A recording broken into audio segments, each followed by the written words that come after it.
Put your shoes on, we got a long walk home. And grab your pitchfork and your torch, it's a long dark road. And if you stay close to me, we'll make it through the night. You know the monsters come out when they see the street lights. Hello, everyone, and welcome to an all-new episode of Everyday Voices of the Paranormal. I'm your host, Reverend Jamie McCaskill. Now, I would be saying, as always, with me is John, but John's not here today, so it's just me. And with me today is a real good friend of mine named Guy Pelton. I've known him since 2010, 2011, I believe. And today we're going to be talking with you about a subject he's passionate about, I'm passionate about. I love horror movies. And Guy's a really good friend, like I said, and he knows a lot about The Exorcist. So, hey, Guy, how are you? Good. About yourself? Doing great, man. It's fun to have you. It's cool to have you on here. We've been talking about having you on. Well, I have been having you on a podcast with me for a while. You know, we had for a little bit. We had the Doctor Who one. Yeah. We did 1 or 2 episodes of that. And I definitely want to, I was talking with you a while back. I definitely want to get to doing that again. Yeah, me too. That'll be fun too. Yeah.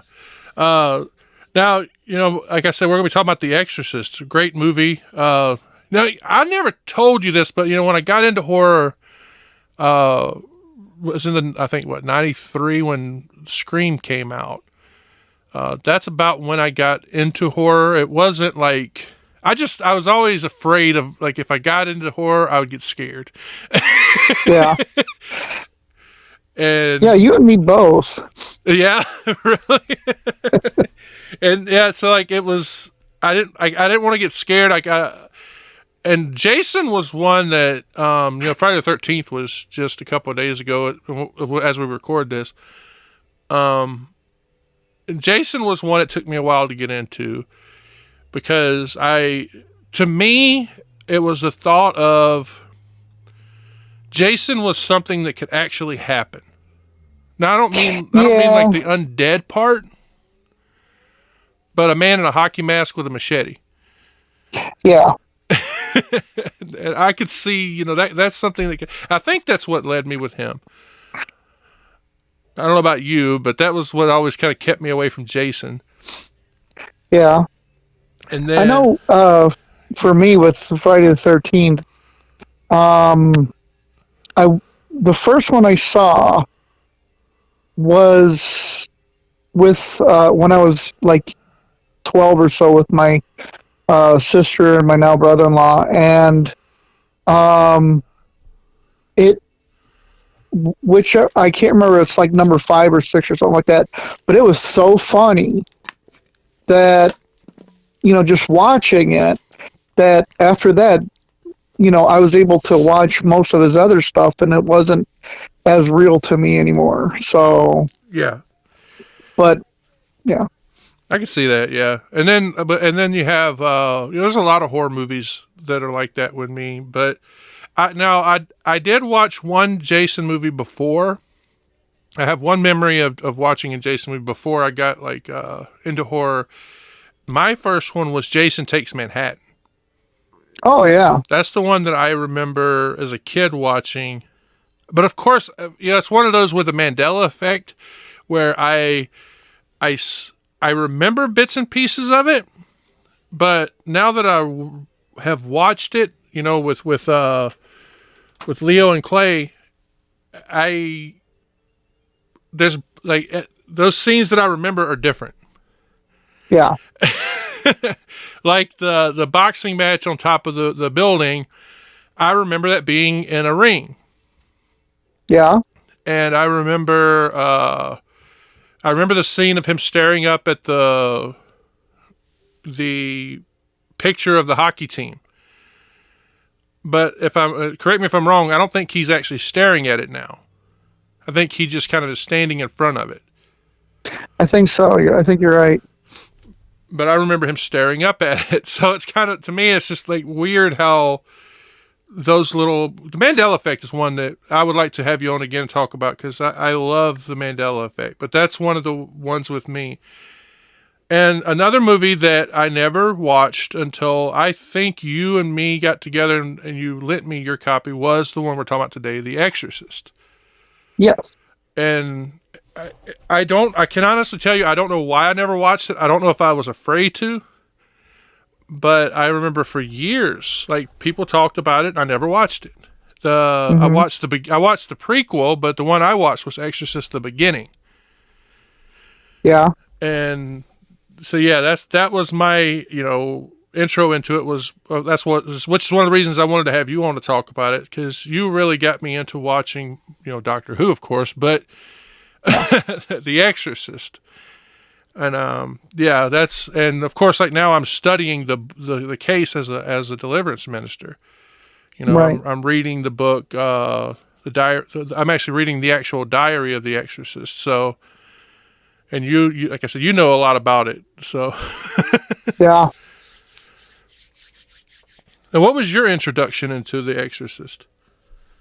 Well, I love movies just generally. Mm-hmm. And you were saying that you were not that fond of horror movies until later because you just didn't want to be that scared. And I was growing up, I watched anything but horror movies. And the horror movies I did watch were like the old ones with Vincent Price and Boris Karloff and everything like that. So it wasn't that scary. Right. But I also kept hearing all the stories of everybody watching The Exorcist, people passing out, people vomiting, people go whatever, and it's like, oh my God, this has to be the scariest movie ever made. Right. So I would avoid it like the plague. And then, what was it? I got into a kick where it's like, you know what? I'm going to break my fear of horror movies. And I actually started to break it by watching Silence of the Lambs. Oh, yeah. And that one, I watched it. That one I watched alone with my dog, and right at a very crucial moment, very tense moment, my dog barked, scared the living tar out of me, and I actually jumped off the couch and onto the floor. And it was like, okay, that was, let me see what happens with The Exorcist. And I also wanted to see it because, of course, I'm Catholic. Right. And I wanted to see how well they did with that. And I also was into George C. Scott at the time. And I wanted to see Exorcist 3, but I felt like I would have to see the first one to understand the third one. And at the time, I couldn't find Exorcist 2. Mm-hmm. So I went ahead and I watched The Exorcist. I think it was on like HBO or something like that, and I had my sister tape it for me. And I watched it on a Friday night, late at night, and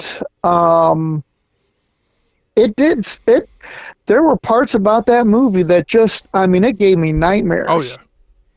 But it was such a good movie, and it was so well done that it created kind of like a love for that movie. And because of that movie, I had to read the book. And because of reading the book, I had to, find all the sequels and stuff. And unfortunately, the only good sequel to it that I've bumped into is the third one. Yeah, you were talking about that the other day. And I agree with you on that one.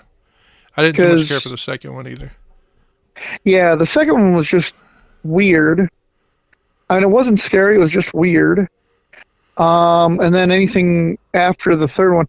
But it makes sense that the third one would be good because it was written by the same guy who did the first. Yeah. And, it's all linked.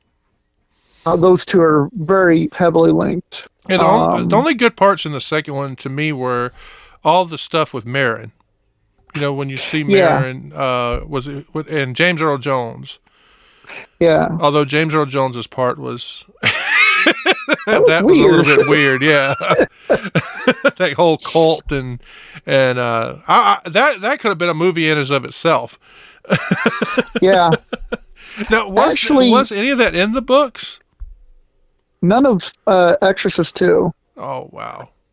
That was just a cash grab, saying that, once the Exorcist hype died down, they wanted to rebuild it and make a sequel. So they wrote a story around Reagan and about and the church would the Catholic Church would investigate the death of a priest in if he died during an exorcism. Oh well, yeah. So that idea would be true, but like 90% of that movie was just all of it was done by somebody other than William Peter Blatty.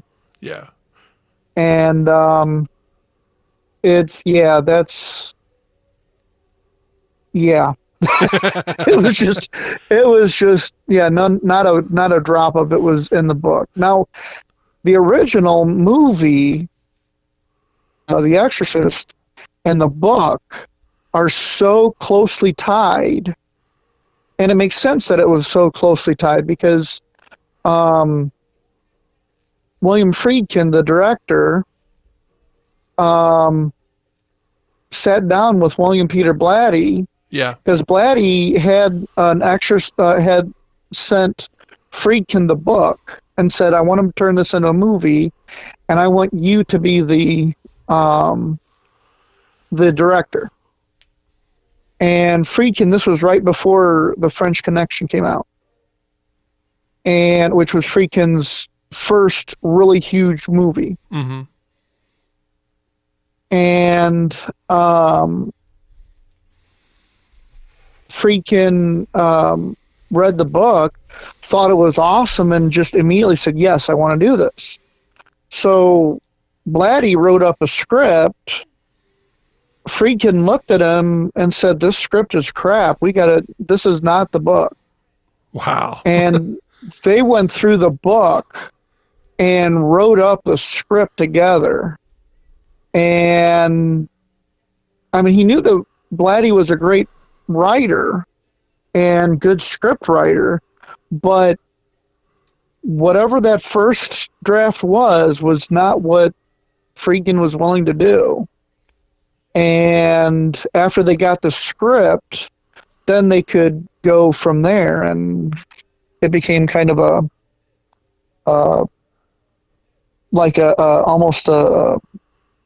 it became a driving force for them to, like, almost a calling to get it out. Mm-hmm. Now, I haven't read the book. I know you gave me a copy, but I gotta find it. I think it's in my storage unit since we moved. Yeah. Something that I saw, I've watched a lot of videos on The Exorcist recently, and that's why I called you the other day about the new one, which we'll probably not either. We'll talk about towards the end, or we won't talk about it all. But is it true that in the book the possessed person is a boy, is like the real one, like the real case? No, it was a fictionalized account of the real case. Mm-hmm. And brought up into the 70s by Blatty. He didn't feel like that the real case. He didn't feel like he was the one to really report on the real case. Right. While he understood it inspired this book in him, this novel. And evidently he heard about it while he was in Georgetown. Right. Yeah, he saw the newspaper article. Yeah. And so after that, it started, he started writing it. And while writing it, he had he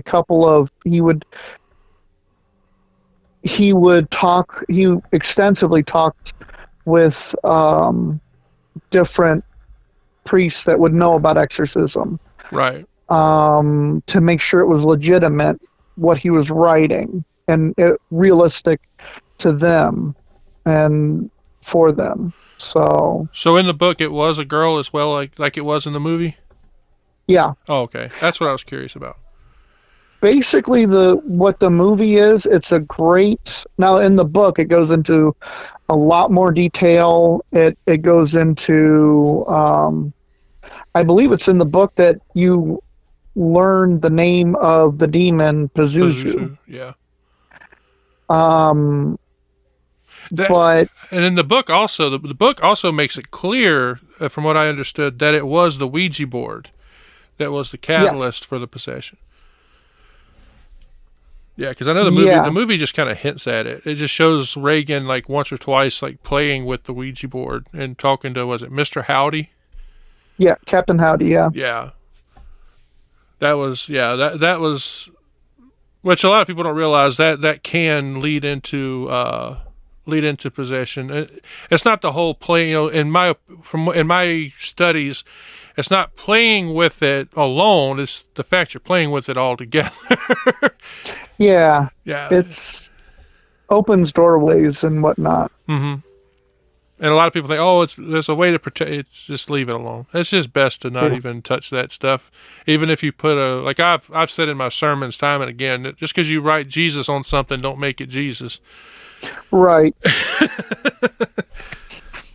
Right. Now, and one thing that the curse around the movie was also very interesting. No, the first movie. yeah. And I was watching a interview. It's been a while back with oh man, I'm horrible. I forgot her name. Linda Blair. They were interviewing her, and I think it was in a show called Cursed Films, which you can find on Spook TV or Shudder. And she said, "Isn't it odd that in a movie where I'm playing the victim of a demonic attack," she goes, "I'm the one who has to have a bodyguard because people want to kill me." She said, when The Omen came out around the same time, where a boy is evil and no one thinks anything about him. Right. I remember that because so they had to hire, I forget how many bodyguards for her. She had a horrible time. Yeah, there were people. This was definitely during a time when people had a hard time separating reality from fiction in movies. Mm-hmm. And they couldn't figure out that to her, playing this character was, it was a fun experience. She didn't even know that it was as intense of a movie as it was until she actually saw the movie. She said she read the book before she got the part, but so she knew what it was all about, but she didn't know how intense it was until she actually saw the movie and was like, wow, this is amazing. Yeah.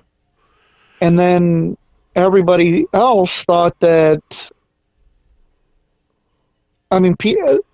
her especially, since she was the focus of the movie, she got death threats because of people thought that she actually was possessed. People thought that the message of the movie was actually was satanic in nature. Yeah. Just all sorts of stuff, and it's like, oh my God. And it was, that was a bad experience for her. I feel bad for her for that.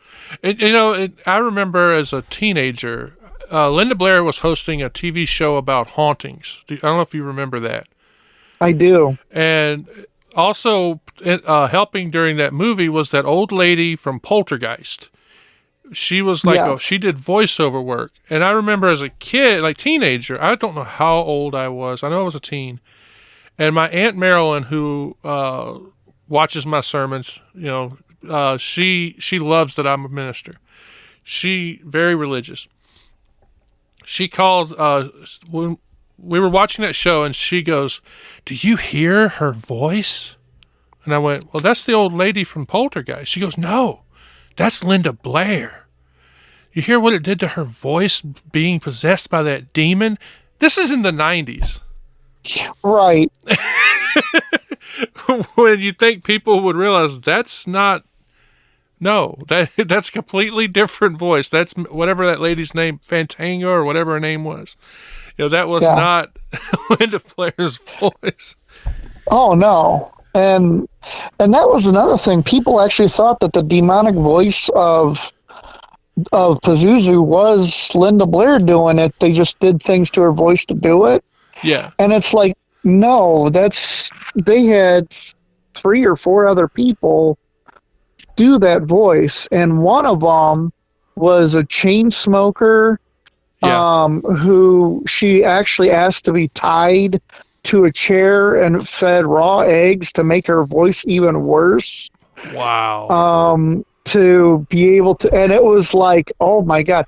And that woman, being that she was a chain smoker, and she actually upped her smoking habit to screw up her voice for that movie. Mm-hmm. And if I'm correct, she died of like throat and lung cancer or something like that. Yeah, not long after later that movie. on.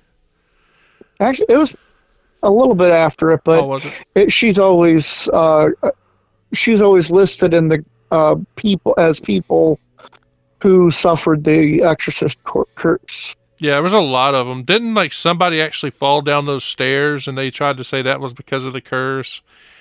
And like there was so many that, and it's sad. Like, but there were more people that died, in my opinion, from the Omen quote unquote curse than there were the Exorcist curse. And when you get into the Omen, it gets crazy. Like I don't remember the name of the person, but one of the people. You remember the scene where the glass cuts the person's head off? Yes, with David Warner. Yeah, I think it might have been actually his wife. Somebody's wife actually, who was working on the film set. Their wife actually died that same way not long after that. Yeah, it's crazy. But yeah, with the Exorcist curse, I can't remember all the. If you know any of them, I'd love to hear some of them. I can't remember all of them. Well, I just happened to see a video last night about it, getting ready for this. And some of them I didn't even know. But, like, part of it were injuries sustained to, like, Linda Blair and, her mother.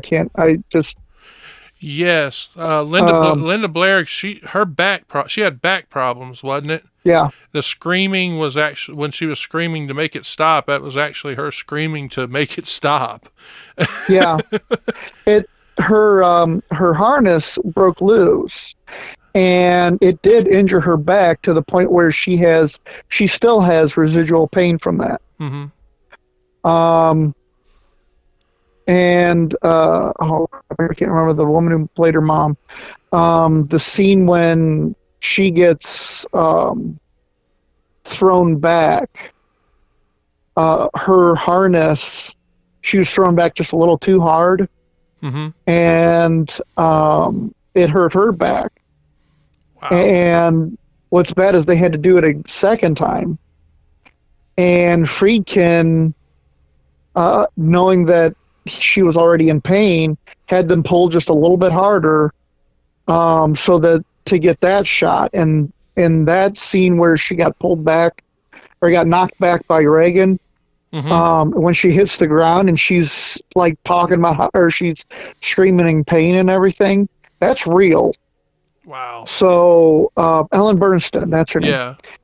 And that was real. So both of those, they attribute that to the curse, but that's also attributed to Friedkin's direction. But then they also had the guy who played Burke Dennings. He died before the movie even came out. Yeah, he's the one that played the astronaut, right? No, he's the one that played the director, Oh, the drunken director, yeah, that's right.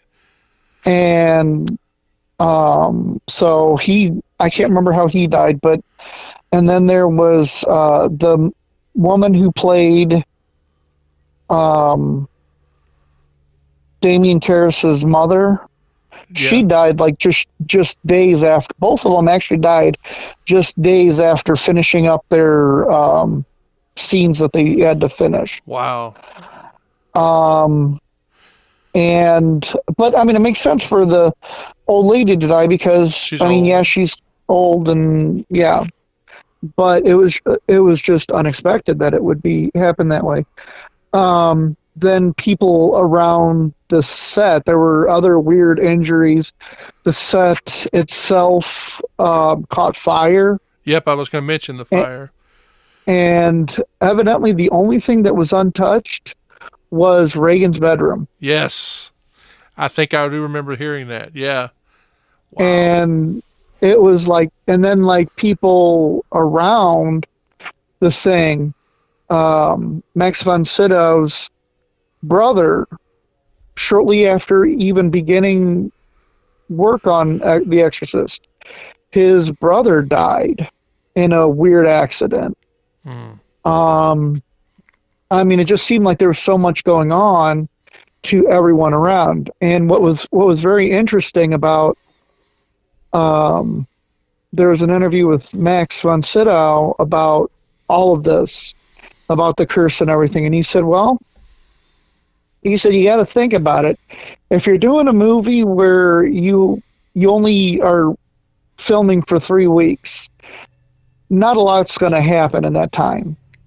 But if you're doing a movie that's filming for 9 months to a year, life is going to happen. So he kind of dismissed the curse that way.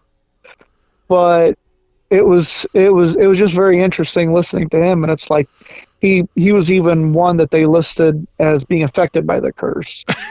So yeah, and he wasn't. And what a lot of people don't realize that he was not that old when they made the movie.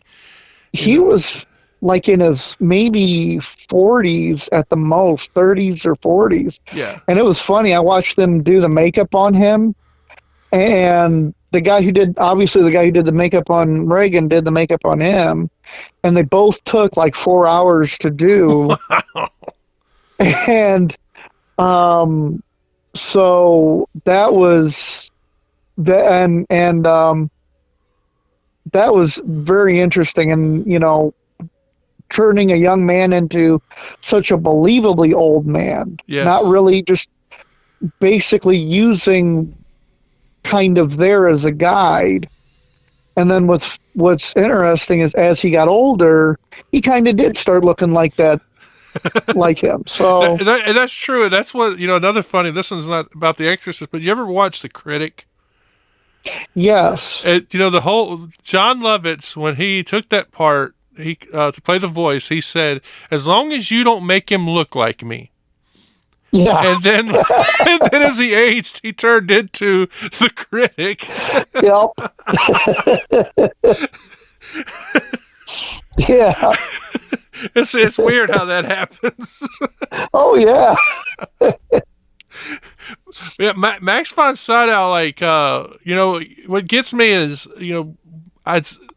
when I watched The Exorcist, it didn't even dawn on me how many movies I had seen him in. He was one of those actors that he was in everything. Yeah. And I mean, some of the stuff, I mean, he was one of those actors that he was a working actor, which means that he not only did, very high parts, like parts that would get him acclaim, but he was willing to take silly parts. Right. And because what's funny was that one of my favorite movies that he's in that I bumped into is a movie called Strange Brew, which is basically a comedy version of Hamlet. And it has Rick Moranis and oh crap, I can't remember the other guy's name, but they're from SCTV, and they play a couple of Canadian brothers that are on this. They wanted to get free beer, Yeah. but then ends up working for the brewery and finds out the brewery has a plan to take over the world by putting a drug in the beer, make everybody their zombies and stuff. It is funny. I'm at the Bizarre but funny. And as I was watching it, I happened to be watching it after I had started really getting into William Shakespeare. Yeah. And it's like, oh my God, this is Hamlet. and, and it's like, and I started looking it up, and it's like, oh my God. But Max von Sydow plays basically the role of the king who killed Hamlet's dad. Oh. And he plays that role, but again, it's funny. You don't expect Max von Sydow to do stuff like that, but he does it perfectly. And it's like, oh my God. And then of course, I loved seeing him in The Force Awakens. Oh yeah. Even for just a brief minute. So of course, he's one of those that does everything. And when he was asked to do The Exorcist, it's like, yes, I'll be happy to do that. It's like, are you paying me? Yes, I'm going to do that. Yeah. Well, he was great. I loved his part as Marin, and I love when he's coming in the house and you hear the demon senses him. And yes. It's like, man, it's yes. And you see him kind of stop and look around. He doesn't give it. He doesn't give it the attention, which is you're not supposed to do. He just kind of looks around like, huh. Yeah. And then he sits down and he has a cup of tea. Yeah. And they sit there and talk for a little while. Yeah. Yeah, I love it. And one of the things I give it props on is they get everything right. Like if you watch the way they set the room up, the way they bless the house first, even the color, they wear the right color stole, the right robes, everything. It's beautiful.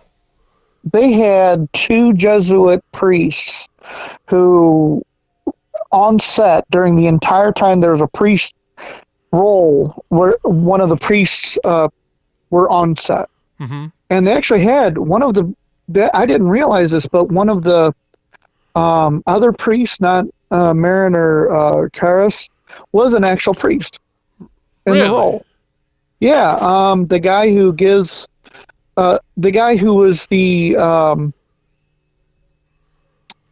was one of the friends of Ellen Bernstein's, the mother's character. Yeah. The priest friend there. He was an actual priest. Wow. I did not know that. I didn't know that either. And then until I was watching a documentary when he was talking about when evidently he was coming during that last scene in the where he gives last rites to Father Karras after Karras chucks himself out the window and goes down the stairs. Mm-hmm. When he gives him last rites, Friedkin didn't like the way how he his delivery on that initially, and Friedkin pulled him off to the side and slapped him, and literally slapped him, and said, you are afraid, you are mourning, you are everything. Give me that. And so he was talking about how the guy was just as an actor, he was just as scared of Friedkin as he was of some in the movie. and when you see his hand shaking to give the guy last rites, it's not out of it's not out of his distraught what was going on. It's because he was afraid of Friedkin. And it was like, wow. Yeah, you don't get directors like that anymore. No, you don't. That was, you hear them complain about that all the time, but you go back in the day, you had some. Yeah. Yeah, you had some crazy directors and of course they produced some great movies, but oh my, was it worth it? Yeah, and freaking, he's also the one that did the documentary with what's his name, the real Exorcist in real life. Why did my mind go blank on his name? And I respect the guy so much, I feel so bad. They did the document. Gabriel Amort. Oh yeah. They became real good friends before Gabriel Amort died, and he filmed that documentary about him. That was William Friedkin that did that. I'm gonna have to watch that. Yeah, it's up as far as I don't know if it's still there, but it was up on Netflix. The Devil and Father Amort. Okay. Yeah, that's William Friedkin. It's just him following Father Amort around while he does exorcisms.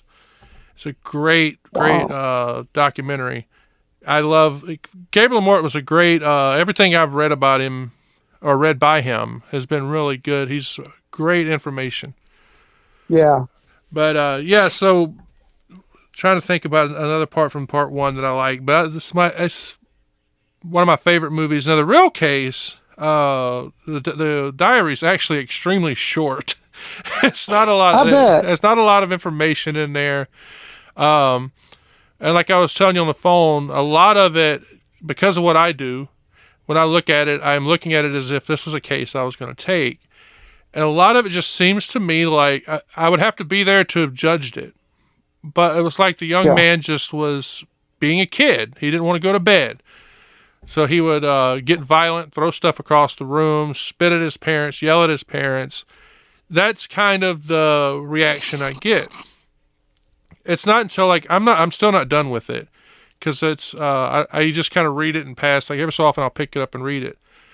Yeah. But towards the end, I'm finally seeing the priests are there when the marks appear on his body.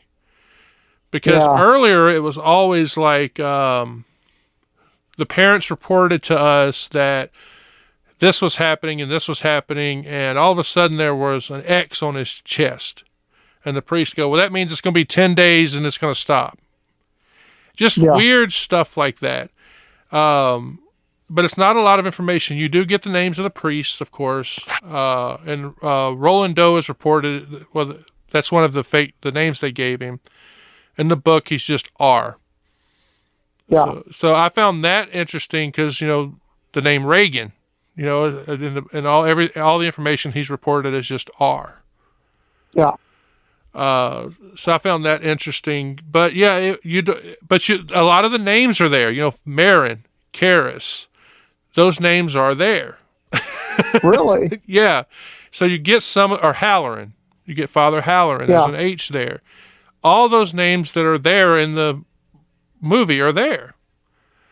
That's amazing. I didn't know that. Yeah. I don't know if there was a Father Bishop in there, but the bishop, there's a bishop. There's all these different names. It's really cool. But there was more than just him in the movie. There's just her and her mother. And I think her father's there too at one point, isn't he? In the movie? Or is it her mom's boyfriend? Well, he was kind of her boyfriend, but that was the drunken director. Oh, okay. And the father, they tried to, at one point, they tried to get a hold of him because it was Reagan's birthday, but they couldn't get a hold of him because, and he was supposed to, wish her a happy birthday, but they couldn't. I mean, it's evidently he was off in Europe somewhere, and okay. I remembered something about the father. I couldn't remember what it was. It's been so long since I've watched it. I really wanted to have watched it before we did this day, but it just wasn't. With everything going on with what's going on in my life, I wasn't able to do it. Right. Dealing with filing paperwork with the government and everything. Yeah. But Now, while you were doing your research, I know you did some research. Did you come across all the stuff about the animals? What about the animals? I did not. It was I was looking at, because a lot of the demons are always depicted as animals. And if you go throughout the movie, you'll notice that there's a lot of animals in like the windows.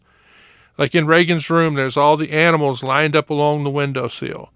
Yeah. Down in the living room, there was, I want to say it was a lion statue or a giraffe. There was, yeah.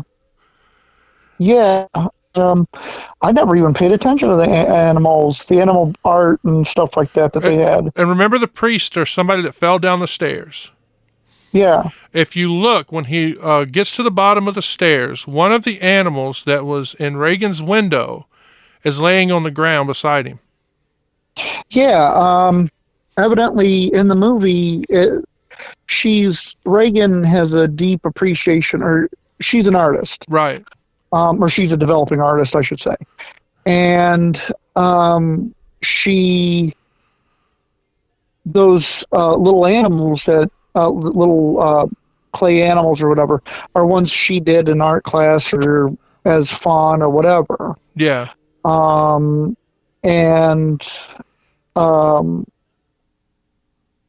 that's, and what it was it kind of pointed to Reagan as being the one who killed the director dude. Yeah. Because it was found underneath some grass next to the steps in an odd area, but it looked like in an area where the guy would have landed. Yeah. And so, and what they insinuated was that somehow his name, the director dude's name was Burke Dennings. I don't know I can't remember his real name, but Burke was left alone with Reagan while the nanny or whatever went to get some medicine for Reagan. Mm-hmm. And Burke would have probably been downstairs drinking or whatever, and it sounded like he heard something, went to investigate, and the demon killed him and chucked him out the window. Oh, okay. And in chucking him out the window, one of Reagan's little statues went out with him. Mm-hmm. You know what I mean? Yeah. And at least that's what that's what it sounds like it happened. That's what it sounds like happened according to the homicide detective. Right. And and so after that, then that's what. And he was the one who found the little statue at the foot of the steps. Yeah, I think I remember him actually kneeling to pick it up in the movie. Yeah. But yeah, if there's a video, and I wish I could remember who it was that did it. It was it just talked about all the symbolism with animals in the movie, and that was I wish I could remember the video. I could have told you more about it, but they were pointing out about how the demons and how demons are all represented by animals. And how in the movie you had the giraffe, you had all the little animals along her window. The one that when he died, the director dies. Yeah. It just was really interesting. And they were talking about the feet of Pazuzu, how they look like claws, and it was a really interesting video. And I was curious if you had come across that one, because that was a really good one. I haven't yet. I'm going to have to look that up because that would be interesting. Yeah. Because Pazuzu, something I did not realize until last night, because you always see the face and the hand, but you don't see the entire body until briefly in the very beginning. Yeah, when Kara sees, when Father Merrin sees him. When Father Merrin's looking at him, and also when Reagan is, when they see Reagan reaching up to the sky in a moment of power. Yeah. Where the demon is really powerful, and you see Pazuzu behind her. Yeah. But some of the things, everything about him is, now granted he's a demon, but he's depicted as in so many different, like a hodgepodge of all these different animals. Yeah. And like it has the wings of like I want to say an eagle, or wings of almost what you would see on a griffin, but like eagle wings. Yeah, eagle wings. It has the face of like a wild cat. It has and the claws, the front claws of almost like a lion or tiger or whatever. Yeah. Has the feet of like raptor. But something I never even knew, and I, for some reason, subliminally, I always had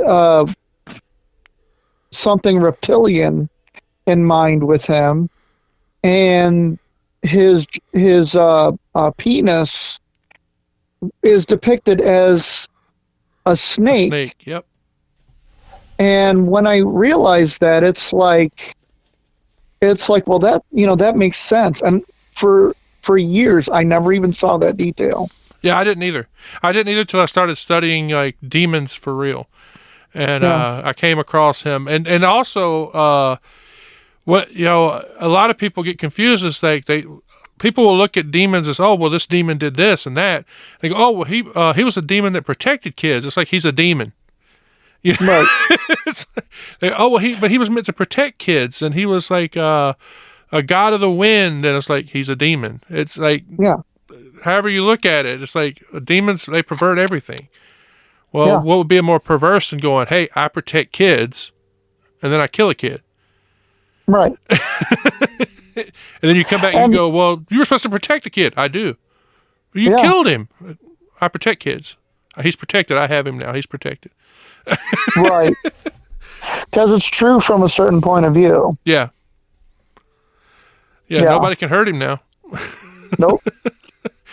But yeah, people would actually carry, like the figure you see, the figurine that Father Merrin has, like, which I have a replica of, the head. Yeah. That's actually part of a full statue, and the Mesopotamians would wear that statue around their neck, like on a necklace, like a charm. So that head, that big head, is part of a full statue that they wore as a necklace.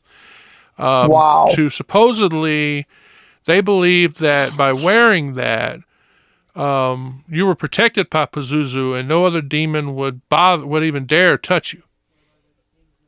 So, is there really a Pazuzu? Yes, he is a demonology. Yes, he's a Mesopotamian god of I want to say the eastern winds. He comes from Babylon, from basically Babylon. Wow. Yeah, that's a real demon. That's the real thing.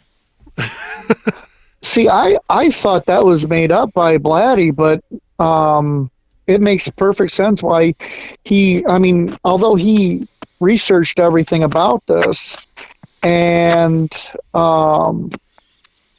it makes sense that all those early scenes in Iraq in the from the archaeology scenes, it makes sense now, because it's like I just thought that was just great storytelling, but having that as a real saying. That's wow. Yeah, it gets crazy when you start digging into some of it.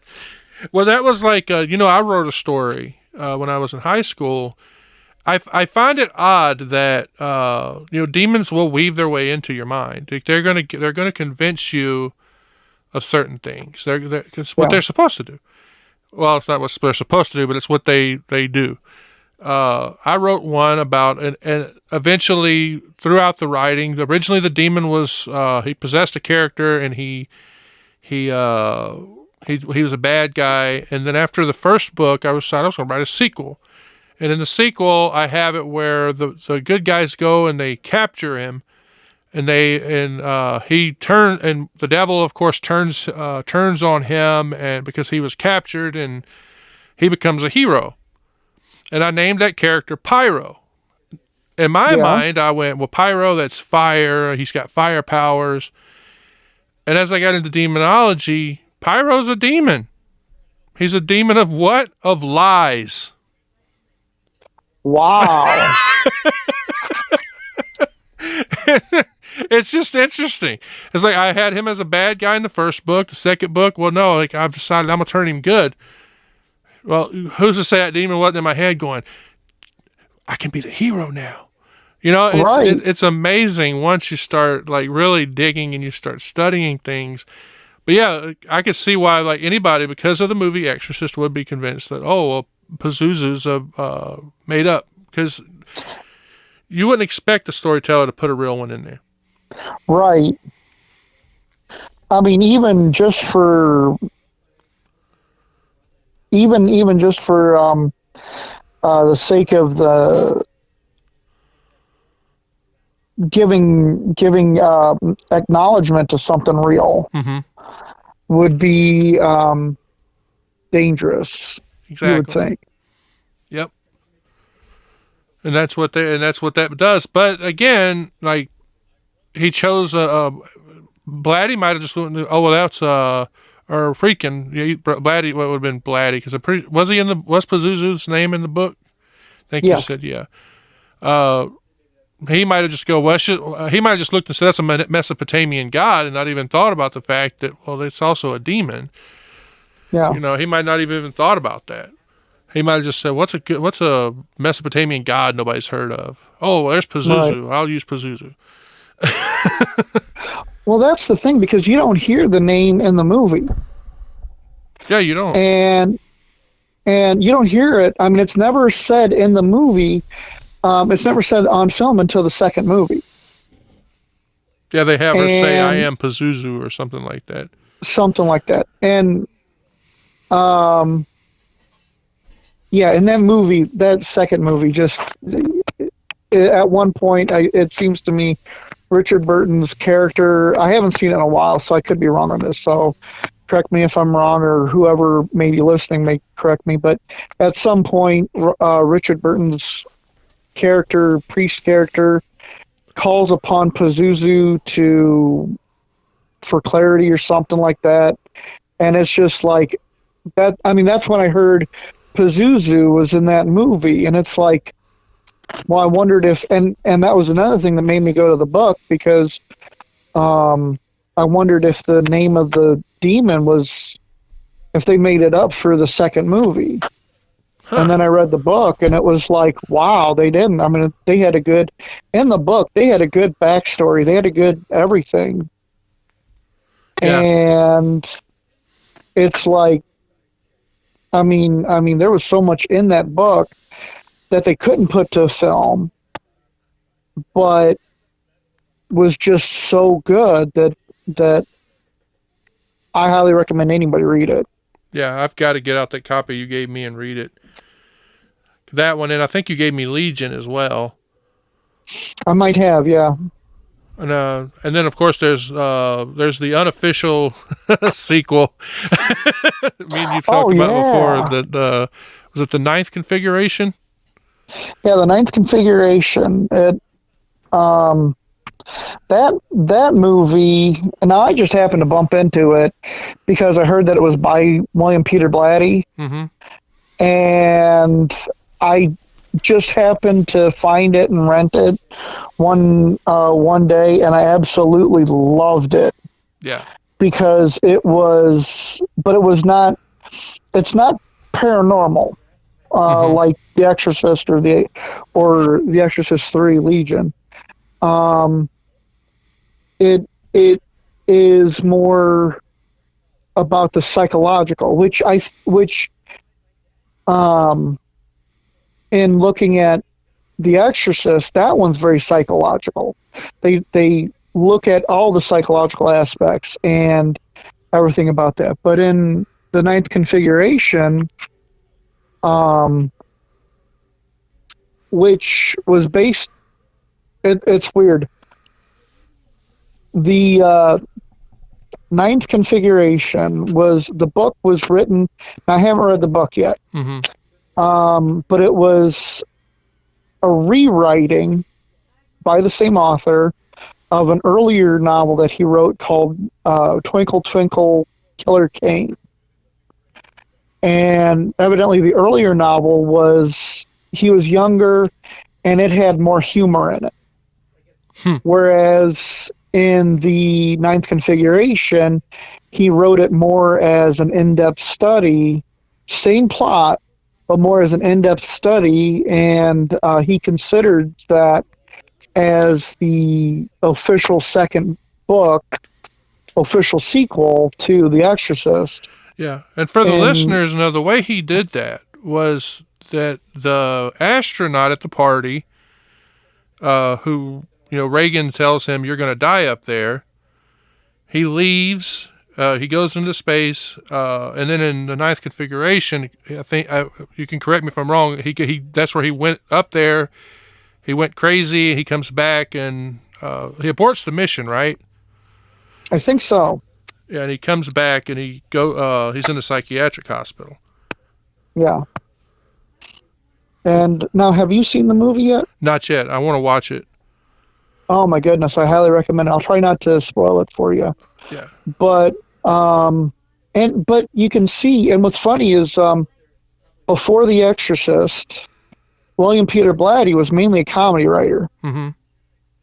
And once The Exorcist came out and got so big, he said that was he said nobody looked at his comedy after that. And he said that's one way to ruin a comedy career. And but the Ninth Configuration deals with the psychology and everything. And essentially, the astronaut goes to an asylum, a very specialized asylum, and where they have, because nothing else seems to work, but he's away from publicity, away from everything, so that he can heal and understand what went on in his and why he cracked. Yeah. And they have very unorthodox means of dealing with their patients there. And all done under this one doctor, and I can't remember his name. I have to rewatch the film myself. But the doctor is played by Stacy Keach. Yep. I looked that part up. And which... as a side note, Stacy Keach was originally going to be cast as Father Karras in The Exorcist. Very cool. But he actually wrote had the contract. It was a contract where he either did it or didn't, but he got paid for it nonetheless. And so, but Jason Miller, who ended up playing Father Karras, and who does have a part in the Ninth Configuration. Really? He wrote a play, and that William Peter Blatty, that Friedkin saw, and Friedkin, and he read The Exorcist and said that he felt like he was more Father Karras than anybody else because it was so close to his life. Mm-hmm. And so he begged for an audition, and Friedkin said, "Yes, you are Karras." So he had to go to the studio to get them to drop Keach, even though Keach got paid for it, and hire Jason Miller. And the other bizarre thing is that is Jason Miller's first acting credit. I did not know that. Is The Exorcist. But he and Blatty became good friends too, and so in the Ninth Configuration, he plays one of the inmates, and whenever he's on the screen, he is funny, just hilarious. But and Stacy Keach, he was given that role as kind of a thing to say, hey, we still want to work with you. And what's interesting is that in Legion takes place at a psychiatric hospital. Yeah. And I didn't know this until last night, that many of the characters, literally the characters and the same actors from the Ninth Configuration, are in that hospital in the movie. Yeah, you shot me that in a message earlier. What's who all are, like, which ones are there? Like Stacy Keach is there. Is the same character? As the same character. And a lot of the other inmates that you saw in the Ninth Configuration are there, with the exception of Jason Miller, which he's got a more important role in the movie.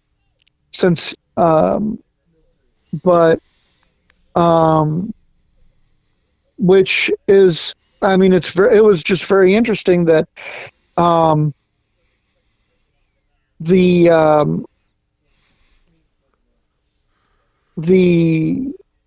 Ninth Configuration, William Peter Blatty wanted that to be more of a sequel to Exorcist, and wrote Legion and wrote the screenplay for Exorcist 3 to include to bring over stuff from the Ninth Configuration. That is awesome. And if you remember when I originally contacted you, that surprised you when I told you that I had seen a video talking about that. It blew my mind. I was like, how did because it said nobody realized it. And it was like, what?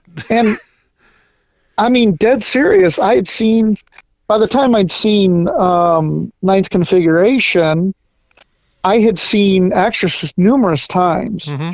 And I just assumed that they just had, astronaut characters in both movies. Yeah.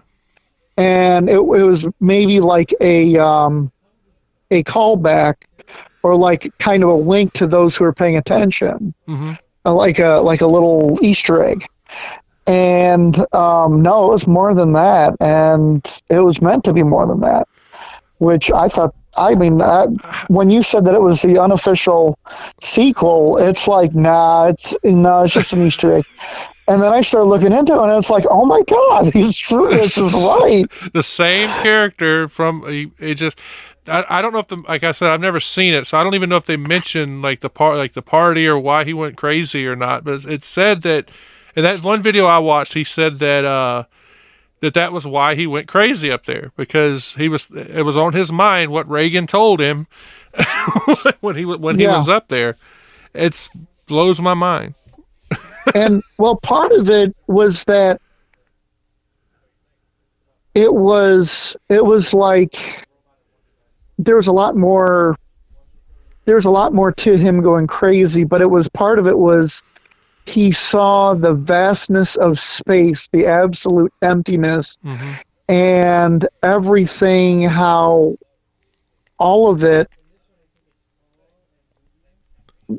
he didn't see how people were even, he didn't see, he saw it and felt empty as space was, Yep. and did not see the reason, saw that everything meant so little in comparison to the vastness of the universe. Yep. And and that caused the nervous breakdown. And Reagan was not wrong in the fact that he, it wasn't going to, he didn't die, but on the same token, he didn't come back the same person. Right. So, and actually, what did die was his faith Mm-hmm. in everything, faith in life, faith in humanity. He just saw everything as worthless, Yeah. and even his own everything. And actually, that's part of the story of the ninth configuration, was him getting his faith back, him getting his sense of purpose back. Yep. And how all of this came into, everything works to, if certain events hadn't happened before he got to the asylum, he would not have been cured, or he would not have been healed. Right. If that makes sense. But I'm not going to spoil it for you, because it is an amazing movie. Yeah, I do want to watch it. And I've got to read the book, because it is an amazing. I've heard that it's an amazing book. And see, what he went crazy for, when he went, what you were describing to me, why he went crazy. That's now you were surprised when you found out I got into that I went into the ministry, but that was something that had been on my mind for a long time. When Whirlpool fired me, it was. I was happy for quite a while, because I didn't have any reason not to go look for a better job, but I was living off all that money I had off that 401k, because it was a lot of money, so I wasn't worried about the money. So I sat at home and I started watching videos, and I'm very science minded. I've talked about this before. I talked about it on one of my sermons recently, but I sat down and was watching videos on space. And one of them had a video, and it talked about what science calls the hand of God. Yes. And as I was staring at it, I started to feel that exact same way. It's like, I am so small. Exactly. And I got that same thing. And I didn't go suicidal, but I did have that crisis, and it wasn't a crisis. It in a way, it was a crisis of faith, but it was Brother Junior, the minister that I grew up with. I called him and talked with him about it, and he showed me. He says, "Yes, we are small. We are very, very small." He said, "But you're looking at it partially right, but you're missing something." He said, "Yeah, you're tiny. Yes, you're small. In the grand scheme of the universe, you're minuscule." He said, "But God still loves you." He said, "God still thinks about you. God still cares about you. You're that little speck of sand, but God still cares and loves about you." He said, "That's how you should see it." And that was what really threw me. And that's one of the reasons I've become, I really started focusing. My eyes went from one to the other. I started focusing more on the ministry than I did anything else. And that's actually, I've never told you that, but that's it's weird that you brought that up, because that's similar to mine. Yeah. Yeah, and when you started talking about going into the ministry, And it's like, okay, this is going to be interesting. But I mean, it was like you were immediately called. Mm-hmm. And it was like I saw the fire within you. Yeah. And it was like, this, I have no doubt this is your path now. Yeah. And, but I didn't know that was the reason what made you go that way. Yeah. It had already been on my mind. The call had always been on me. But it's weird now that I didn't even think about it. But it's weird that it took something scientifically called the hand of God to Oh yeah.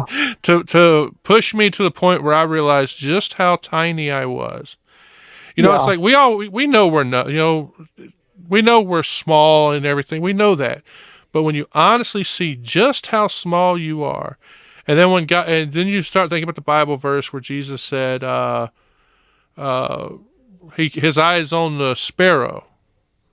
Yeah. But he cares for you even more than that. It's it just blows your mind when you honestly. So yeah, that I definitely have to watch that now.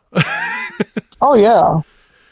Yeah, and yeah, that was because honestly, the first time I saw that movie, that thought plays in my head often. Mm-hmm.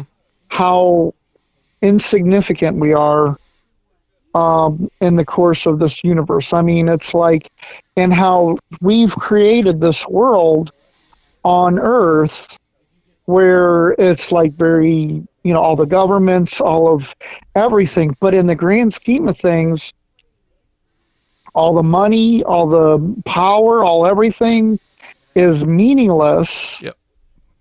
It's all and they say it in the Bible, it's all going to pass away. Yep. And it really has no meaning beyond what the meaning we gave it. And that the only true meaning is indeed God. Yep. That's true.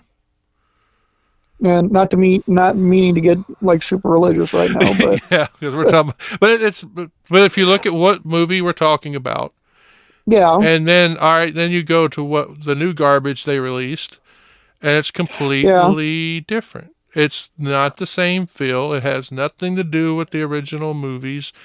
It's like what I just said earlier. Just because you write Jesus on something, don't make it Jesus. And right. That new movie, they put the name Exorcist on it, and it's not. It's not the Exorcist. They've changed they bowed down to Beelzebub. It's honestly, if you look at what the Bible says, that's talking about humanity. They bowed down to the altar of humanity. They said, well, what if we concentrate? We got to make her black this time. No, we can't do that. We can make her we can't do that because then they're going to be upset. So what we do? We'll give them two. It's honestly the way they looked at everything. Yeah. I haven't even seen the movie, but everything I've read is no. Yeah, and there's like people who I've been in my research. I didn't watch any of the reviews. I haven't done anything. And I'll be honest with you, when I found out they were making another Exorcist movie, it's like, oh, great, not another one. Mm-hmm. And there was one person, just the screen grab on it from her video said, I told you it was going to be hot garbage. It was like, okay.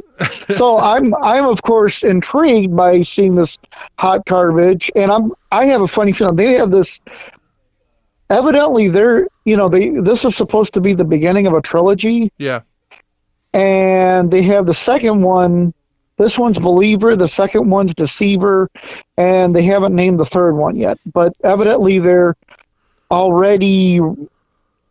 trying to do all the movies at once. Wow. Make all the movies at once. That way they guarantee the sequels. Yeah. But the funny thing is, in today's film economy, if you've got to that doesn't still, if this one flops, which evidently it's not getting the audience people are wanting, that they're wanting. If this one flops, they can make the movies, but those movies can stay on the shelf for years before ever seeing the light of day. They did it with might Batgirl. Be released. Yeah, that's exactly it. And that Batgirl was supposed to be good. Yeah, millions of dollars they spent on it. Yeah, and they just shelved it so that they didn't take the loss or whatever. Because I mean, literally today, we're still in the post-COVID cinematic times where people are not going to the cinema because they can stream it, a few months later on, at home. Why, they can pause it once they start streaming it. They can do, they have more control. So until they figure out how to fully get the money from that rather than from the theaters, they're, and, that's why you're not seeing things. That's why some of these production companies are waiting longer and longer now, because they figured out that if they release it same day, to even 2 months afterwards, people aren't going to see it in the theater. Whereas now they're starting to realize, hey, if we wait like 6 months to release it into the streaming and to release the DVDs and Blu-rays, then maybe we'll get more people in the theaters. Yeah. But the bad thing is that social media is so powerful nowadays that if they don't get a good review right off the bat, they're going to be just dead in the water until somebody comes and appreciates what they did. Well, that's like if you did you watch that new movie on Hulu, No One Will Save You? Not yet, no. That is a good movie until the end. The ending is so bad to me and Jennifer that it ruined the whole movie for us. I hate that when that happens. And the ending they give, they said people want a happy ending. And I watched that whole movie and I said, well, I could give you a happy ending. And I told Jennifer, and Jennifer goes, that would have been better.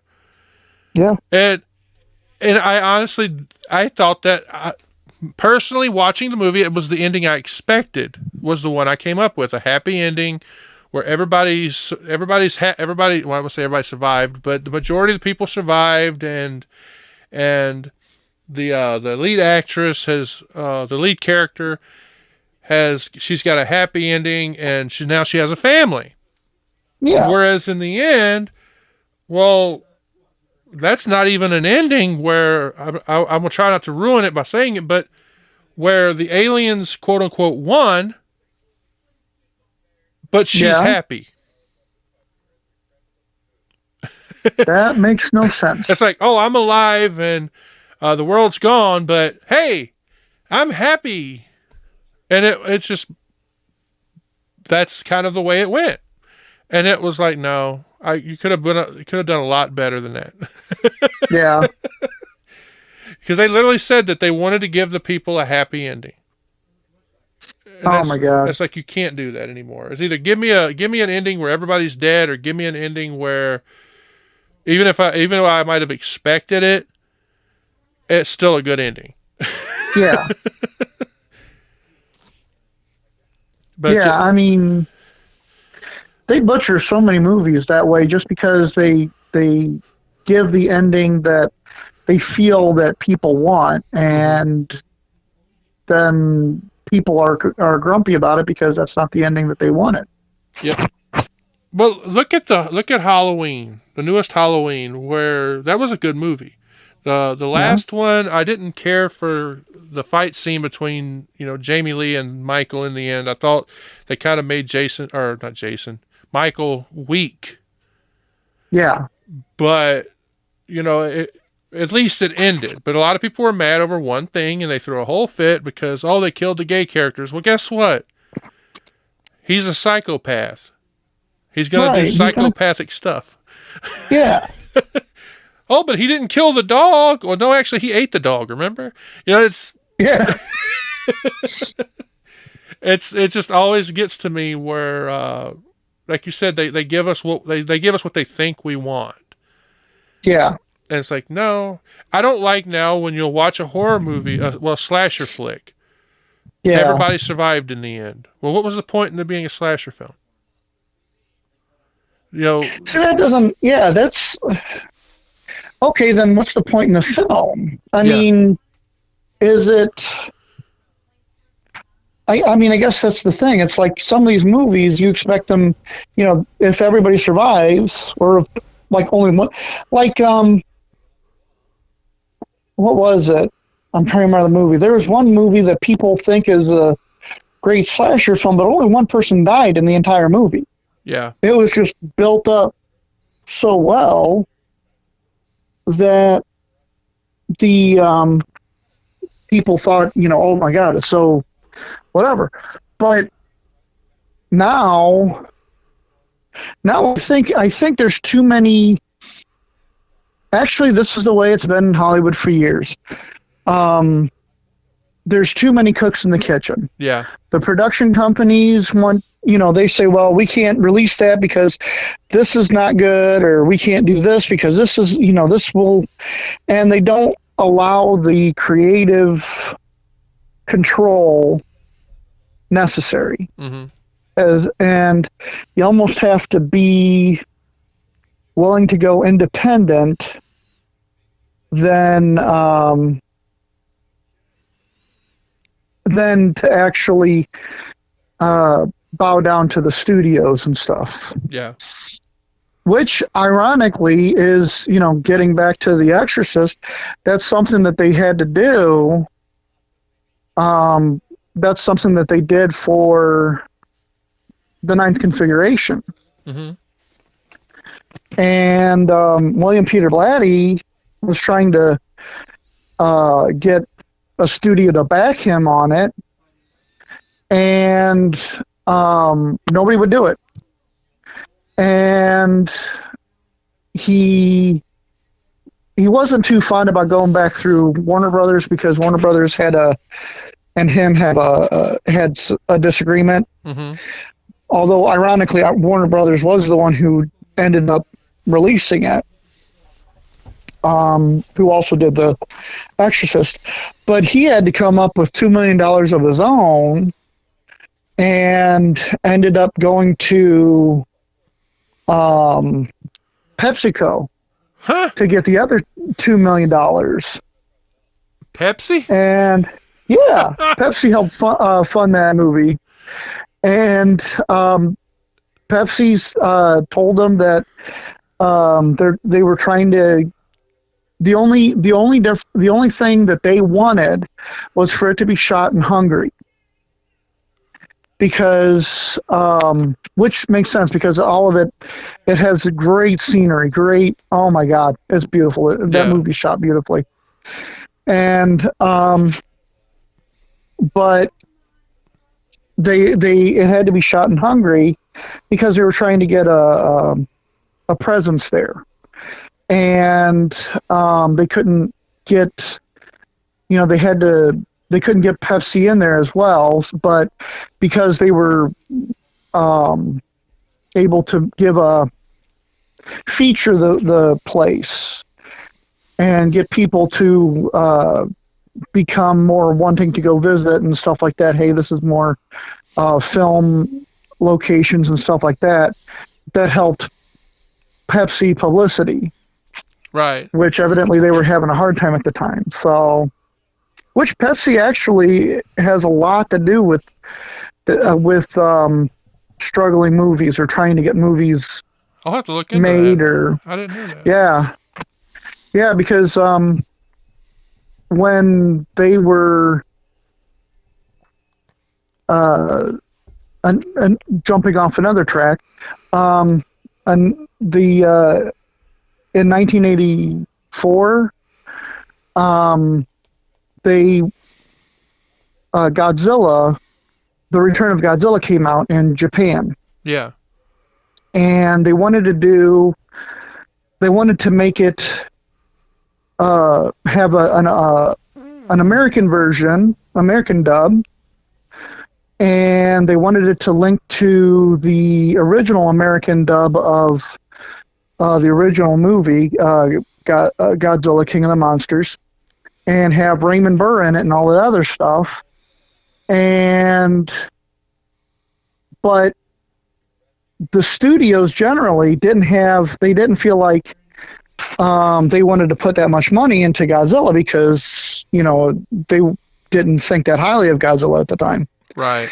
And so the people who wanted to do this ended up going to Pepsi. And actually, was it Pepsi or Dr. Pepper specifically? And they got the funding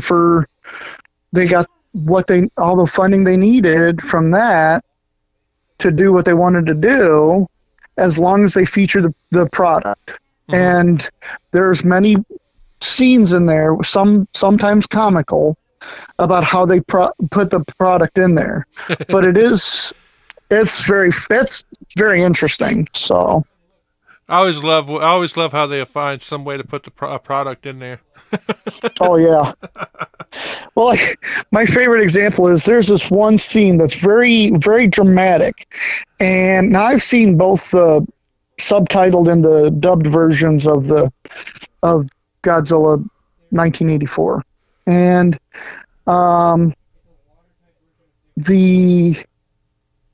in the Japanese, it was very, very intense, very, everything, and it's kind of, shocking and kind of everything. In the American, they have basically these people watching what's going on a screen, and like this military group, and Raymond Burr is the advisor to it. And during this one very intense scene, everything goes quiet, and then then the camera goes over to one of the guys watching it, and he picks up a Dr. Pepper, and you hear him take a drink. And it's like, it's just like, what the hell? I was actually going to ask you, is that the one with all the cuts to them watching screens? Yes, that's exactly I haven't watched a lot of Godzilla, but I do remember that because a lot of it was like news reports and stuff like that. Yes. That's exactly it. I do remember that.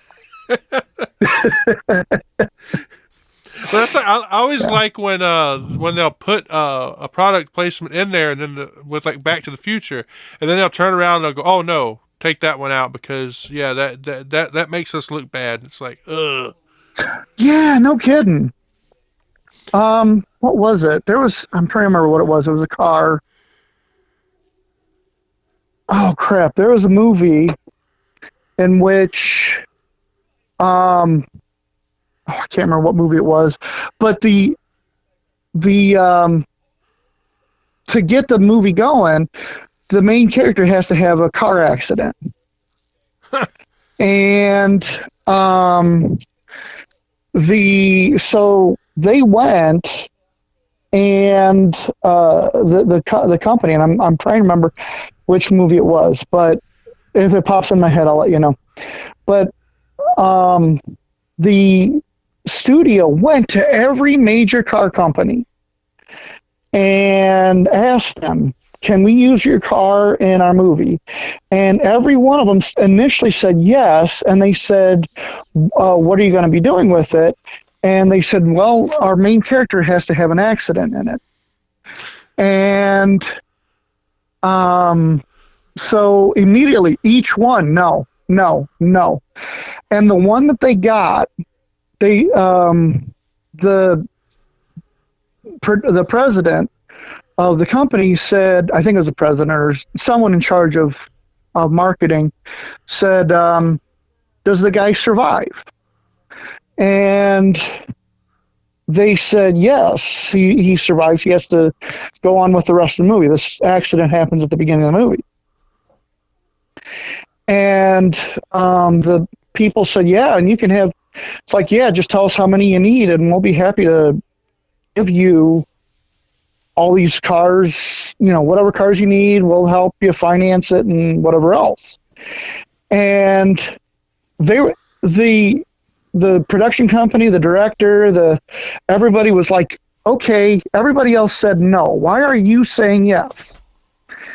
And I think it was for Vanilla Sky. That sounds that sounds right.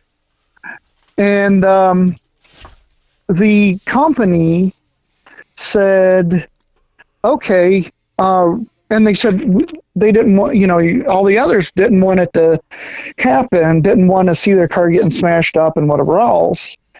And the car company said, okay, think about it this way.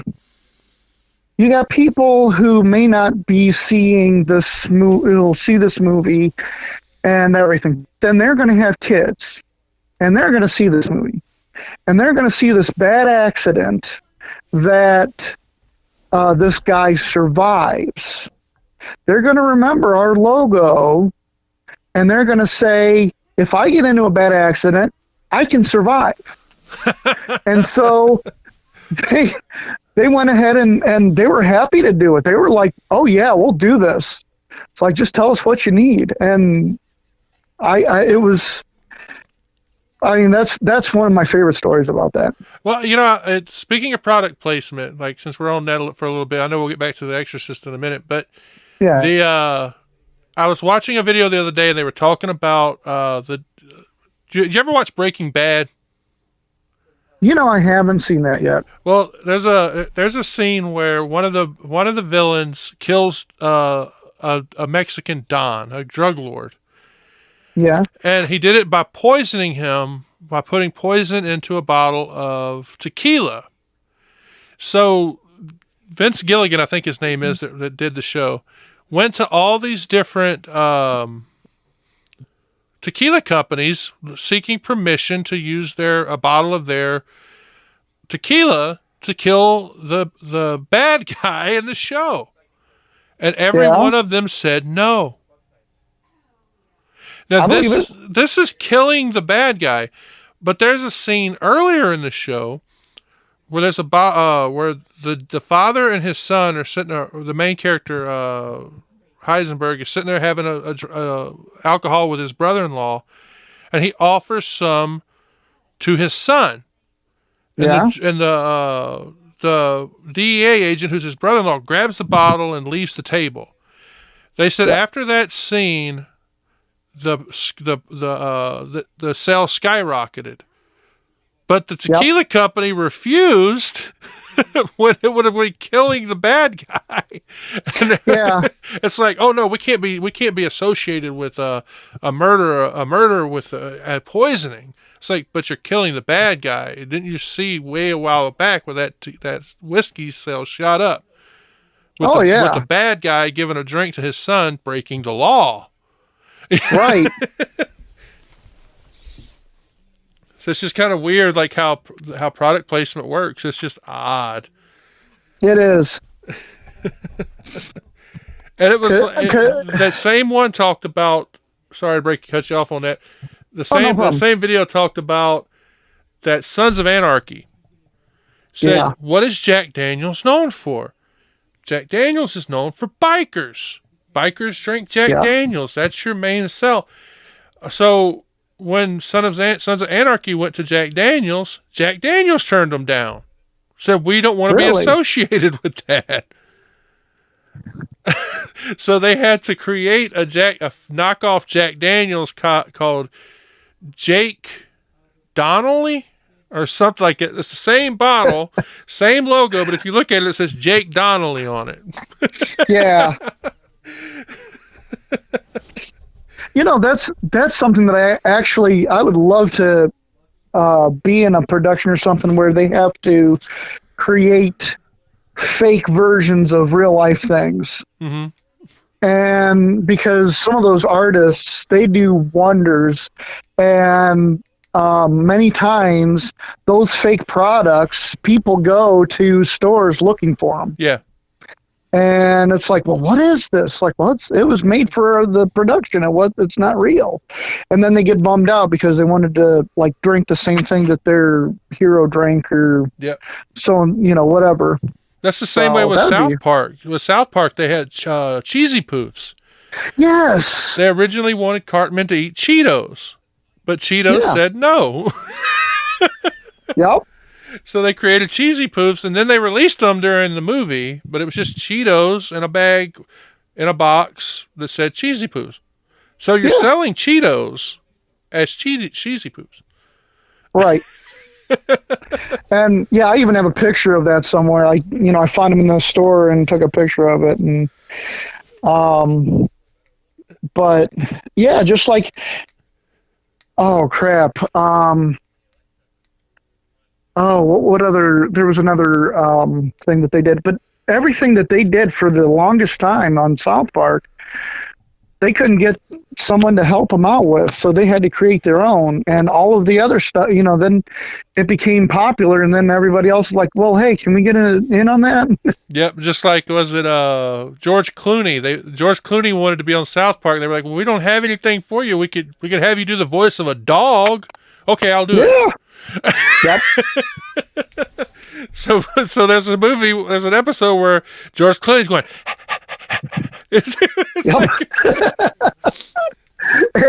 and I mean, they actually have pictures of him doing it and stuff, and it's like, are you serious? And it's like, yep. And then as obviously now South Park's huge and is actually reached a legendary status like Simpsons, but back, people were amazed when they wanted to when big stars wanted to be part of it because they didn't understand why. Mm-hmm. And then you'd see the show and it was like, it's they understood why, because it was so popular and funny and everything, but also with such an irreverent form of humor that they make fun of everything. Oh, they do. They make fun of everything, and they actually have. It's like if you are upset that they're making fun of something, then they know they're doing it right. Yep. Exactly. So, yeah. But I don't think there was any product placement in any of the Exorcist movies. I can't remember if there was. If there was, it might have been in. I don't know about the new ones.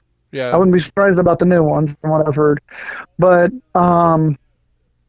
if there was any product placement, it was in Exorcist 3. Yeah. Because that was another one they were having. They weren't sure about doing it. Although Blatty was like, I think he was actually the director of that one. I think he was too. But he was like, his book Legion became very popular and was very, very well done. And they actually went to, I don't think Warner Brothers released that one, or if they did, it was later on they released it. But Blue Moon Entertainment or something like that. And it became, that particular movie became a very big success, but they had a hard time getting it made, getting the funding for it. And so I wouldn't be surprised. I don't remember if they did indeed get any sponsors for it, or product placement for it, but I wouldn't be surprised if you saw something there. Yeah. Although I'm not really sure what product you can place other than like cars. That would probably be what they would have done. Yeah. Because there was no, because all the I think there was some alcohol, but they were drinking from glasses, so you didn't even see what it was. Yeah. Yeah, I can't think of anything Yeah. that would have been in there either. But it's been I'm so gonna long have to since look I've that seen up. that one. I think last time I watched that one was when you lent it to me. Yeah, that one actually. I think the last time I saw it was probably at least 10 years ago. And because I wanted to watch all three of the first three Exorcist movies. I wanted to watch the other two, the Beginning and Dominion, but I do know that those are not necessarily like Exorcist 2, The Heretic. Yeah. Those are not necessarily the best movies to watch. So, but I wanted to watch them because it's an interesting story and film development. Mm-hmm. Because they're both the same movie from two different directors and told from two different perspectives with the same cast and everything else because it was, because of the legal issues and all that other stuff. And the one director was fired when it was almost completed, and the other director came in and redid a bunch of stuff. And Yeah. I've always wanted to see them back to back, but I haven't had the ambition to, because I kept hearing that they were not that interesting of films, that I didn't want to just sit one afternoon and like end up having a long 4-hour nap or something like that. Now that was one of the first ones I watched. I watched that one, the beginning anyway. I didn't watch Dominion. I watched How was it? I liked the beginning. I watched both of them when you lent them to me, but I watched them so far apart that I can't tell you the differences. But the beginning, I actually went and watched in theaters with my stepdad, and I loved it. I really did. Okay. I really did. But I wasn't a fan of The Exorcist when I watched it. I went and watched it because Oh, I bet you. my stepdad was Catholic, so it was one of them where he was like, "Oh, we got to go watch that." So I said, "Hey, I got paid. You want to go watch it?" And he's like, "Sure." So we went and watched it, and I enjoyed it. Oh, yeah. And I think the actor that plays Marin, I think he does a good job. He looks a lot like Max von Sydow. Yeah. In a way, not a lot, but he's got. You could see that becoming that old man. Yeah. So I liked it. Yeah. But the Dominion, I don't remember the changes to it, but I know it's a big difference. You'll notice there's noticeable differences. Yeah. I kind of like the beginning though. I liked in the beginning how the church is shaped like a cross, because a lot of people don't realize how many churches are, the older ones were shaped like crosses. Yeah. But I didn't like the ending when he's in the movie. Marin left the church because of which was part of the original story. That he left the church because of the atrocities of World War II. Yeah. And he goes and he became. They have him as an archaeologist. I think that came from the scenes where he was working on archaeological digs. Yeah. And then, of course, at the end, he winds up going back to the church. So that's kind of how they did that. Okay. Yeah. It was interesting. I'm gonna have to watch them. I've already convinced Kelly to watch the rest of them with me, so or at least watch, because last night we were watching The Exorcist, and immediately Exorcist 2 popped up to watch next. And I asked her if she wanted to watch it, and she said, "Why don't we do that next week?" It's like, okay, I can do that. And I told her it's weird as hell, and it's just, it's not scary, just weird. Yeah. And she was like, and I explained some of the stuff to her, and she's like, okay, I'm going to have to watch this just so that we can make fun of it. Honestly, I got to ask you, because I don't remember. What was the point in having Marin's past in the movie, in that one?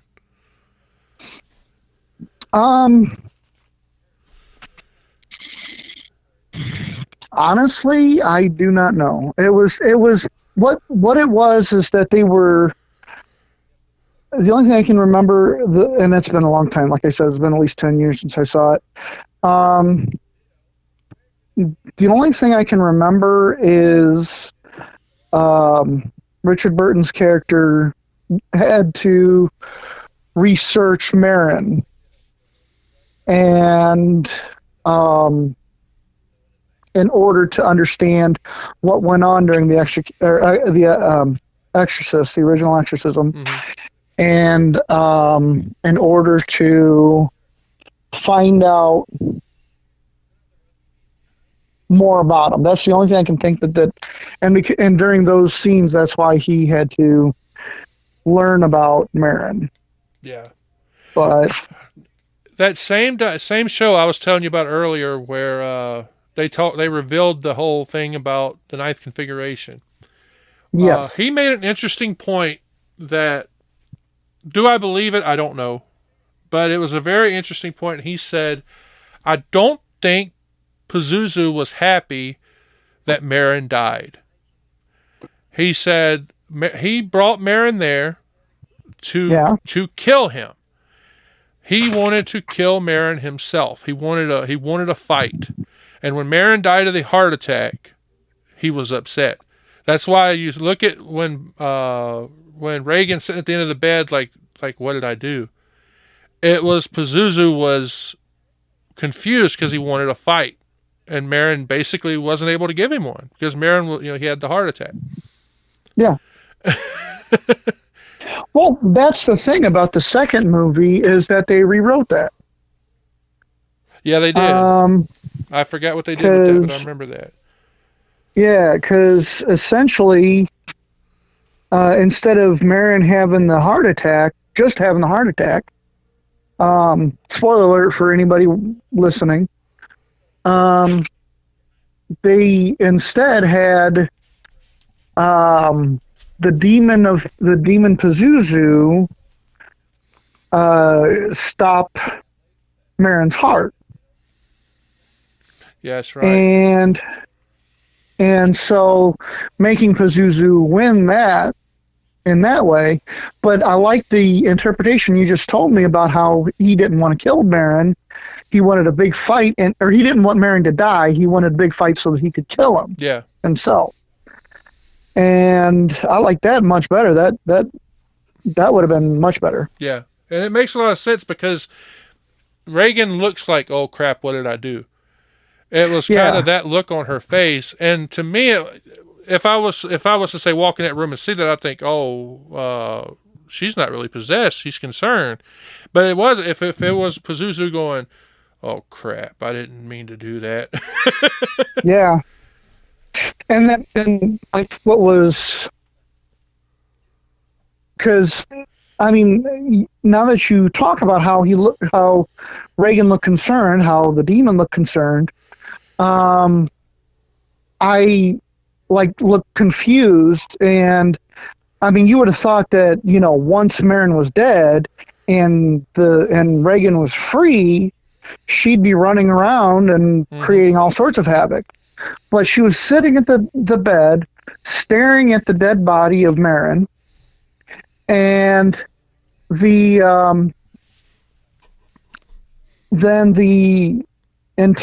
then when she sees Karras's reaction to Marin's death, that's when she starts giggling. Mm-hmm. And with that interpretation of what you just told me, it would make sense that she would start giggling because it's like, okay, I lost Marin, but I've got this other guy now. Yep. I can torment this guy.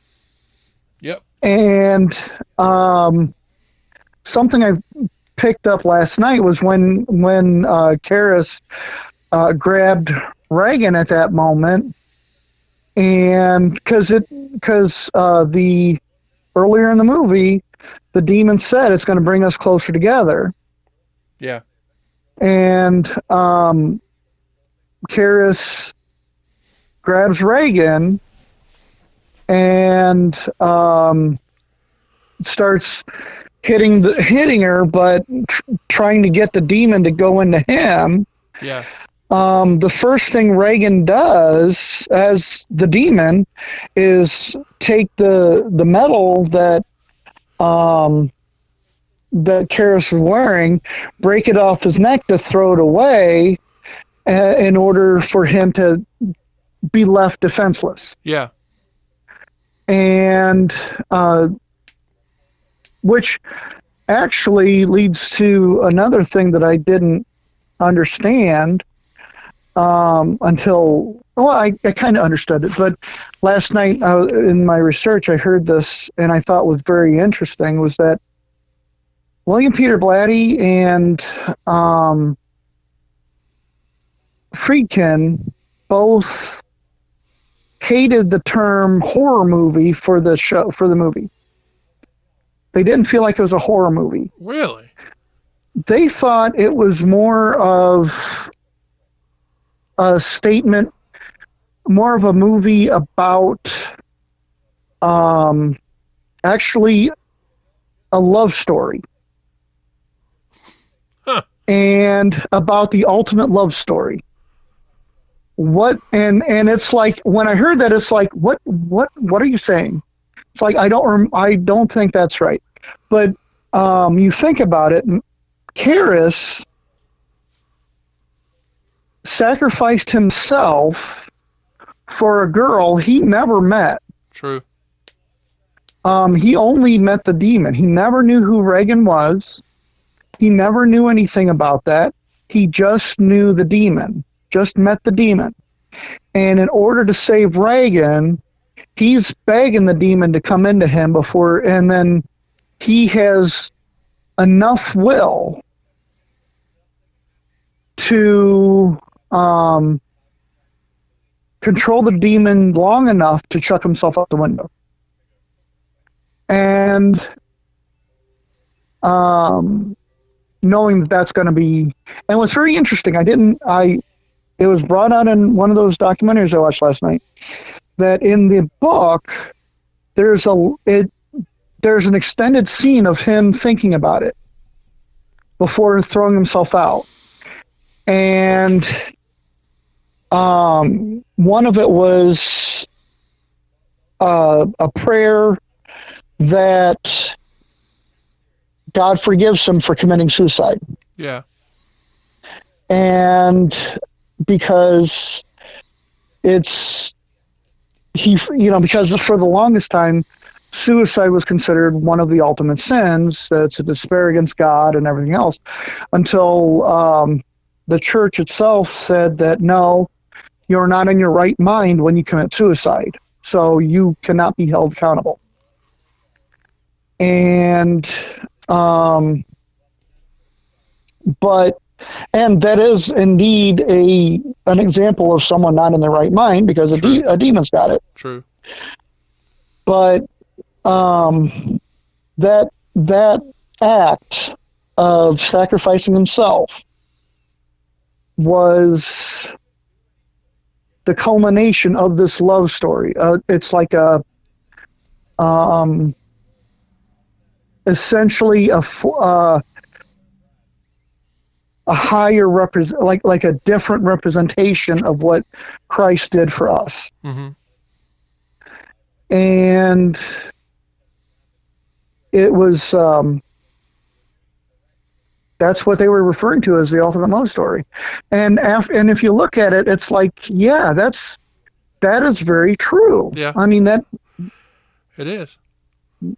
And as the Bible says, there's no greater love than sacrificing your life for your brother. Right. Yeah. And it was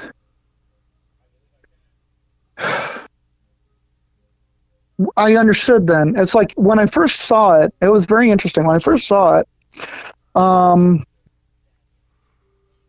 the movie did not have the feel of all the other horror movies that I had seen. And unfortunately, our society has gotten so numb to some of the ideas that happen in there that like we've got so many different types of slasher and torture porn movies and whatever else that the film loses its horror aspect. That's true. But as the story, it stands beautifully. And like you're not gonna like I have not heard of a movie that made people throw up or made people pass out or anything like that since. And only because I know that our society is numb to all that. Yeah. And to the point where the saddest thing I heard was when I almost just flipped everyone off and walked out. I was at for the 30th anniversary of The Exorcist. They released what they called the version you've never seen, where it had 12 minutes added back into it. But when Reagan was crawling down the stairs and yeah. And had the original ending where the police investigator and the one priest at the end walk off in the sunset. Yeah, when they go in to watch a movie. Yeah. And just that those scenes. And they released that and put it back in the theaters. I saw it with Kelly, and I was like, yes, this is, I was so happy to see it in the theaters and everything. And with the extra minutes, it added more to the story, and it felt really good. And then that next Monday, went to work. I was working at Best Buy at the time. And a couple of my other friends saw it that weekend too. And they said, and they had never seen it. And the one said, I found it pretty boring. Huh. And it's like, are you serious? And it's like I quit. I'm walking out right now. It's like, that kind of broke my heart, because it broke my heart the way how one person mentioned, I was talking about Vincent Price, and they said, who's Vincent Price? Ooh. And I just about slapped the kid. Yeah. That's like, you're too damn young. Yeah. Get off my lawn. But that was like I was talking with somebody the other day about the paranormal, and they were all like about how we were talking basically about like how long we've been in it and everything, and he was talking about how he hadn't been in it very long, and I mentioned like all these people I've talked to have been friendly, and I mentioned Lloyd Auerbach, and he goes, who? And I said, yeah, you haven't been doing this very long. He's like, this guy worked on Ghostbusters. This guy's been doing like paranormal stuff forever. And for somebody to be like, I'm new to this, and then I mentioned Lloyd Auerbach, and you go, who? It's like, yeah, you haven't been doing this very long. It's just But yeah, I mean, I think that's actually the perfect place to end this. We got 2 hours in the bucket here. Wow. Yeah. So I want to. And there's so much more we could talk about. Oh yeah, we could always do more. It's like horror movies is one that me and my co-host John will be talking about in the future. So, but stay on here, Guy. I'm gonna close out with everybody. I want to thank you all for joining us here, and I'm pretty sure Guy does too. I do. Thank you very much. So we'll be talking to you guys all again soon. So thank you and have a good one.